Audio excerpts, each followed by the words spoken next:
ഫിർദൗസിൽ ഒരുമിച്ച് കൂടാൻ ഈ പാപങ്ങളെ സഹായിക്കുന്നവർക്ക് ഭാഗ്യം കൊടുക്കണേ അല്ലാ. ഈ സദഖ അതിനൊരു സബബാക്കണേ റബ്ബേ. അല്ലാഹു കബൂലാക്കുമാറാകട്ടെ, അല്ലാഹു സ്വീകരിക്കുമാറാകട്ടെ ഇൻഷാ അല്ലാഹ്. അപ്പൊ രണ്ടാമത്തെ വിഭാഗം ജീവിതത്തിൽ സുന്നത്ത് ചെയ്യുന്നവർ. അല്ലാഹു ഭാഗ്യം നൽകി അനുഗ്രഹിക്കുമാറാകട്ടെ, അല്ലാഹു ഭാഗ്യം നൽകി അനുഗ്രഹിക്കുമാറാകട്ടെ. എന്റെ പ്രിയമുള്ള സഹോദരങ്ങൾ, ഇപ്പൊ നിർത്താറായിട്ടാ ഇൻഷാ അല്ലാഹ്.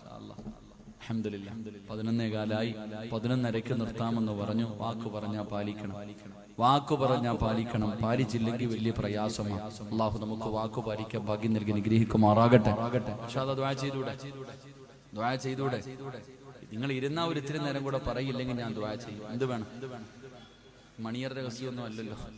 ഈ ഉസ്താദൊക്കെ വഴുത് പറഞ്ഞാൽ എല്ലാവരും കേൾക്കാനിരിക്കും, നമുക്ക് പറയാൻ പറ്റുമല്ലോ. എന്ത് വേണം? പറയണോ ഇരിക്കോ? ദുആ ചെയ്യണോ ഇരിക്കോ? പറയണം. പറയണമെന്ന് ആഗ്രഹമുള്ളവരെന്ന് കൈവക്കിക്കേ. എനിക്ക് 1 പവനൊന്നും വേണ്ട.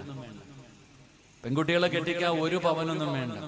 ഞാൻ 1 ഗ്രാമേ ചോദിക്കത്തുള്ളൂ, ഒരേ 1 ഗ്രാം. അത് ഈ വർഷമല്ല, അടുത്ത വർഷം.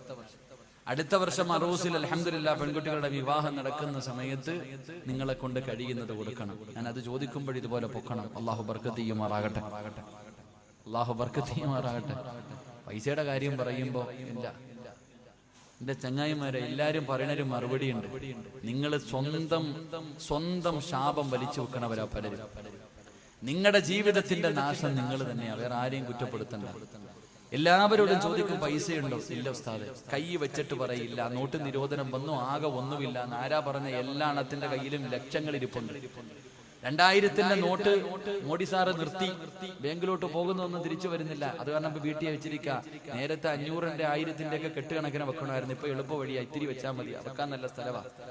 എല്ലാവരും കയ്യിൽ പൈസ വെച്ചിട്ടുണ്ട്. പക്ഷെ ചോദിച്ചാ പറയും ഇല്ല ഇല്ല ഇല്ല. നീ 10 പ്രാവശ്യം ഇല്ല ഇല്ല എന്ന് പറയുമ്പോ അള്ളാഹു നിന്നെ എത്തിങ്ങാനലാക്കി കളയും. കാരണം നീ കൈ വെച്ചിട്ടില്ല എന്ന് പറഞ്ഞു.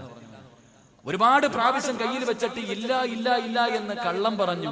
അവസാനം അള്ളാഹു നിന്നെ അങ്ങനെ തന്നെ ആക്കും. അള്ളാഹു കാക്കുമാറാകട്ടെ, അള്ളാഹു കാക്കുമാറാകട്ടെ. കയ്യിൽ വെച്ചിട്ടില്ല എന്ന് പറയുന്നു.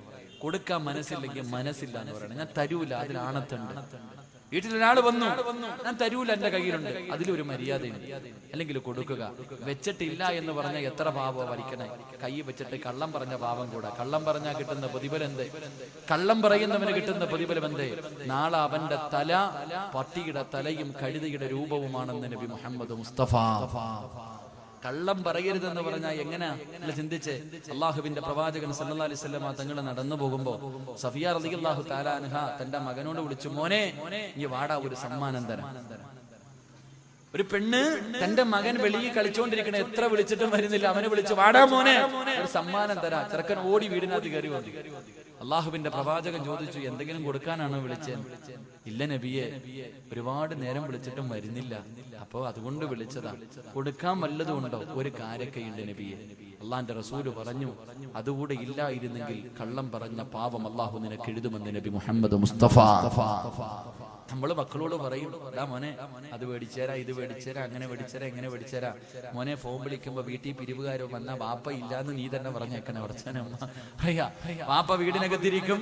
അള്ളാഹുബെ പിരിവിന് ആരെങ്കിലും വരുന്നത് കണ്ടാ പറയും, വാപ്പ ഇവിടെ ഇല്ലെന്ന് പറഞ്ഞേക്കട, കള്ളം പറഞ്ഞേക്കട. നമ്മൾ തന്നെ മക്കളെ കള്ളം പഠിപ്പിക്കുന്നു. അള്ളാഹു കാക്കുമാറാകട്ടെ. അവസാനം നിന്റെ മക്കള് ഭൂലോക കള്ളരാകും. അവരുടെ രസം ഉണ്ടാവും. നിന്റെ മക്കള് കള്ളനെന്ന് പറഞ്ഞാൽ കള്ളന്മാരായിട്ട് ചരിത്രത്തിൽ കാണാം. ഖബറിനകത്ത് ജീവിതത്തിൽ എപ്പോഴും കള്ളം പറയുന്ന ഒരു മനുഷ്യനുണ്ടായിരുന്നു. ആ മനുഷ്യനെ ഖബറിനകത്ത് കൊണ്ടുവച്ചപ്പോ മുൻകറും നക്കീറും വന്നിട്ട് ചോദിച്ചു, മൻ റബ്ബുക. ഖബറിനകത്ത് 2 മലക്കുകൾ വന്ന് ചോദ്യം ചോദിച്ചപ്പോ ഈ മനുഷ്യൻ പറയാ, ഇപ്പൊ 2 എണ്ണം വന്നിട്ട് പോയതേ ഉള്ളൂ, പിന്നെയും നിങ്ങളും വന്നു. അള്ളാഹു മുൻകറും നക്കീറും വിചാരിച്ചു, പടച്ചവന് ഞങ്ങളല്ലാതെ വേറെ ആരും ഖബറിൽ വരില്ല, ഇവെന്താടാ ഈ പറയണേ? ഇപ്പൊ 2 പേര് വന്നിട്ട് അങ്ങോട്ട് പോയതേ ഉള്ളൂ, വീണ്ടും 2 എണ്ണം വന്നിരിക്കുന്നു. പടച്ചോനെ 2 പേരും കൂടെ ചോദിച്ചു, അള്ളാഹു ഇതെന്താ പടച്ചോനെ? അപ്പൊ പറഞ്ഞ മറുപടി, ഓ നാവെടുത്ത കള്ളവേ പറയത്തുള്ളൂ, ചുമ്മാതെ പറഞ്ഞതാണ്. അള്ളാഹു നമ്മളെ കാക്കുമാറാകട്ടെ.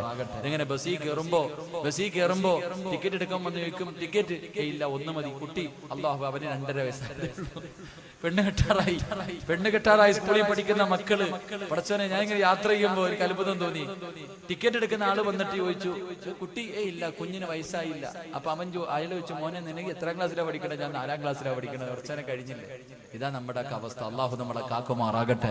അള്ളാഹു നമ്മുടെ മക്കളെ സ്വാലിഹീങ്ങളിൽ പെടുത്തുമാറാകട്ടെ. ഇൻഷാ അല്ലാഹ് ഒരു കാര്യം കൂടെ പറയാം.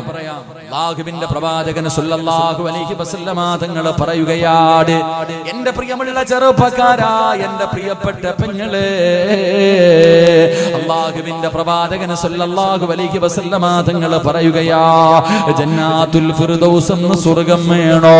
ജന്നാത്തുൽ ഫിർദൗസ് എന്ന സ്വർഗ്ഗം വേണോ? അല്ലാഹുവിന്റെ പ്രവാചകൻ പറയുന്നു, സഹാബാ റഹ്മിൻ ഗഫൂർ. അല്ലാഹുവിന്റെ പ്രവാചകൻ പറയുന്ന മൂന്നാമത്തെ വിഭാഗം ഏതെന്നറിയുവോ? അത് കുടുംബ ബന്ധം ചേർക്കുന്നവരാ. തന്റെ ഉപ്പാനെയും ഉമ്മാനെയും സ്നേഹിക്കുന്ന മക്കളാ, മാതാപിതാക്കളെ സ്നേഹിക്കുന്ന മക്കളാണ്, അവരെ ബഹുമാനിക്കുന്ന മക്കളാണ്, അവരെ ആദരിക്കുന്ന മക്കളാണ്, അവർക്ക് നൽകേണ്ട പരിഗണന നൽകുന്ന മക്കളാണെന്ന് അല്ലാഹുവിന്റെ റസൂല് പഠിപ്പിക്കുമ്പോ, എന്റെ പ്രിയമുള്ളവരെ, മാതാപിതാക്കളോട് സ്നേഹമുള്ള എത്ര മക്കളാ ഉള്ളത്. ഉമ്മാനെ ചീത്ത വിളിക്കുന്ന മക്കളുണ്ടല്ലോ, ഉമ്മാനെ തല്ലുന്ന മക്കളുണ്ടല്ലോ, കളവി നീ മിണ്ടരുതെന്ന് പറയുന്ന മക്കളുണ്ടല്ലോ, സ്വന്തം ഉമ്മാനെ ഭീഷണിപ്പെടുത്തുന്ന മക്കളുണ്ടല്ലോ, സ്വന്തം ഉമ്മയോടും ബാപ്പയോടും നിസാര കാര്യത്തിന്റെ പേരിൽ പിണങ്ങി നടക്കുന്ന ചെറുപ്പക്കാരാ, എങ്ങനെ കഴിയുന്നു മോനെ? എങ്ങനെ കഴിയുന്നു മോനെ? നിന്നെ ഗർഭം ചുമന്ന, നിന്നെ മരണവേദനയുടെ വേദനയും നൊന്ത് പ്രസവിച്ച ഉമ്മാനെ വേദനിപ്പിക്കാ, സ്വന്തം ഉമ്മയോട് പിണങ്ങിയിട്ട് ഒരു രാത്രി ഉറങ്ങാൻ എങ്ങനെ കഴിയുന്നടാ?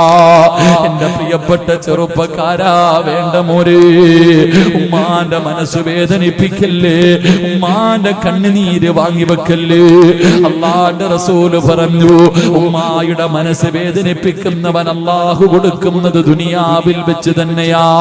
ഉമ്മാന്റെ മനസ്സ് വേദനിപ്പിക്കുന്ന മക്കള്, ആ മക്കൾക്ക് അല്ലാഹു ശിക്ഷ കൊടുക്കുന്നത് ദുനിയാവിൽ വെച്ച് തന്നെ കൊടുക്കുമെന്ന് അഷ്റഫുൽ ഖൽഖ് നബി മുഹമ്മദ് മുസ്തഫ. ഉമ്മയാരെന്നറിയുവോ ചെറുപ്പക്കാരാ? നിന്റെ ഉമ്മാന്റെ കാൽച്ചുവട്ടിലാ സ്വർഗം കിടക്കുന്നത്.